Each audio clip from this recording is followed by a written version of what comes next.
Bonjour les enfants. Alors, on va démarrer notre petite séance de maths d'aujourd'hui. Donc, tout d'abord, les petits rituels, comme d'habitude. Donc là, c'est les mêmes que la séance précédente, bien sûr avec des nombres différents. Donc le premier rituel, ça sera qui est le suivant et à quelle famille appartient-il. Donc je vous dis un nombre et vous écrivez le nombre qui est juste après. Donc je te rappelle que tu peux faire plus 1. Et tu écris à quelle famille est-ce qu'il appartient. Le nouveau nombre, hein, celui sur lequel tu arrives. Alors, le premier nombre, je ne vais pas te l'afficher pour que ça soit un petit peu plus difficile, c'est 59. Donc toi, tu ne dois pas écrire 59, tu écris le suivant et à quelle famille il appartient. Alors, on regarde, tu as mis pause. Donc la correction, voilà mon 59, ça c'était le mien. Toi, tu devais écrire 60 et famille des 60, du coup. On a changé de famille. Le suivant, je te l'ai affiché, tant pis. 78. Alors, tu écris le suivant et à quelle famille ça appartient. On corrige. Donc, le suivant, c'était 79 et ça appartient à la famille des 70. Et dernier nombre, 65. 65. Tu mets pause. Alors, on regarde ensemble. Donc, 65, ça c'était le mien. Toi, tu devais écrire 66 et ça appartient aussi à la famille des 60, comme le premier. On continue. Alors, c'est à nouveau notre petit exercice où on a une longue addition. Et là, je te rappelle hein, qu'il ne faut pas chercher le résultat final. Il faut simplement que tu sois capable de me dire combien il y a de dizaines dans le résultat de toute cette addition. Donc, un petit indice, hein, si tu ne sais pas bien comment t'y prendre, c'est comme la dernière fois, il faut chercher des choses qui fassent 10. Allez, tu mets pause et tu remets après. Alors, on corrige. Donc, moi, j'ai trouvé 2 avec 8, qui faisait 10. Donc, ça fait déjà une première dizaine complète. Après, j'ai trouvé 4. Alors, quel est le complément? Et oui, c'est 6. Donc, ça fait une nouvelle dizaine, plus une dizaine. Et le dernier, oui, c'est 7 qui va avec le 3 pour former une nouvelle dizaine. Alors, qu'est-ce qui me reste qui n'est pas entouré? Il me reste 5 tout seul. Est-ce qu'on peut former une nouvelle dizaine avec 5? Ben non. Donc, en tout, ça me faisait 3 dizaines. Allez, on passe au calcul mental. Alors, comme la dernière fois, tu as un petit dénombrement à faire. Donc, je te rappelle hein, que je ne veux pas que tu le comptes un par un. Tu fais des groupes de 10. Allez, tu mets pause et on regarde ensemble. Bien, alors on corrige. Donc là, attention, il y avait une petite difficulté par rapport au losange de la dernière fois.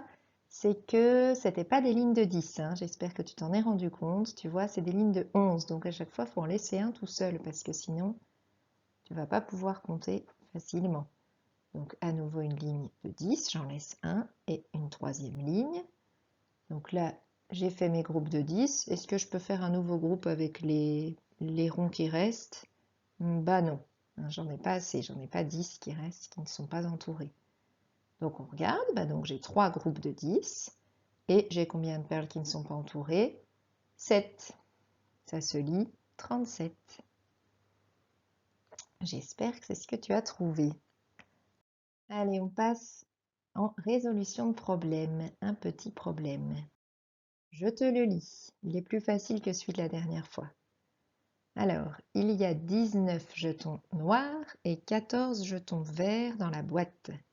Combien de jetons y a-t-il en tout? 19 noirs et 14 verts. On veut savoir combien ça fait en tout. Donc tu mets pause. Là, normalement, tu peux t'en sortir tout seul hein, de ça. Je te laisse calculer et on corrige ensuite. Alors, on regarde la correction. On vient déjà se représenter la situation. Si tu n'en as pas besoin, c'est très bien, hein, mais je le fais pour ceux, je sais qu'il y en a encore qui ont besoin de se représenter, de passer par un dessin. Donc c'est encore possible.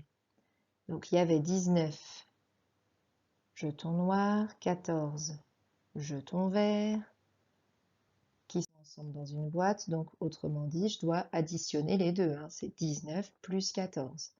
Alors 19 plus 14, ma première solution, c'est de représenter mes deux nombres. 19 en dizaines en unités, donc une dizaine et 9 unités, et 14, une dizaine, 4 unités. Puis je vais compter combien ça fait, tout ça ensemble. Alors, attention, hein, tu te rappelles qu'on commence par les unités, et il faut voir si je peux former une nouvelle dizaine. Eh oui, regarde, je peux en former une nouvelle parce que j'en ai 9 d'un côté, puis 4 de l'autre. Il me suffit d'en récupérer un des 4 et ça me fait 10. Donc ça me fait une troisième dizaine, hein, du coup. Et en perles en jetons, pardon, qui ne sont pas entourés, ben, il m'en reste 3. Ça se lit 33, c'est ce que tu as dû trouver. On va voir maintenant d'autres méthodes pour trouver le résultat. Tu les as peut-être utilisées.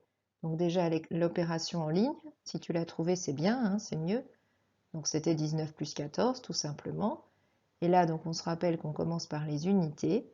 9 plus 4, ça fait 13. Donc on voit bien, hein, qu'on va avoir une nouvelle dizaine.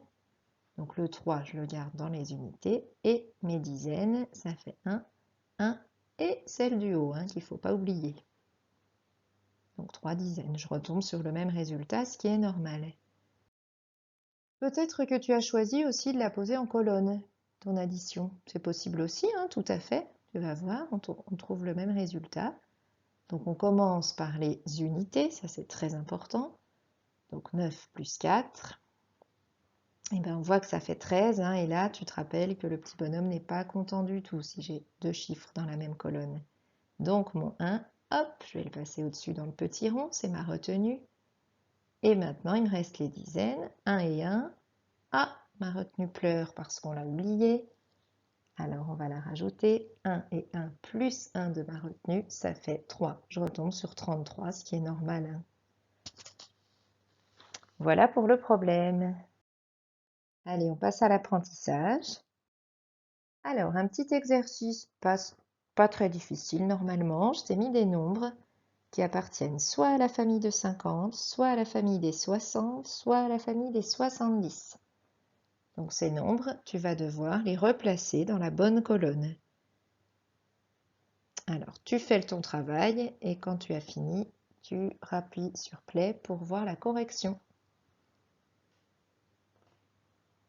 C'est bon, tu es prêt à te corriger?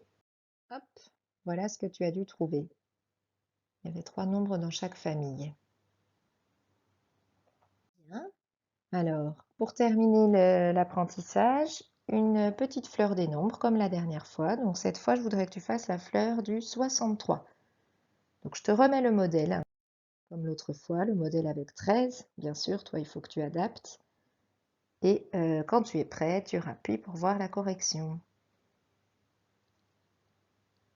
C'est bon, tu es prêt? Alors, je te montre. Voilà la correction.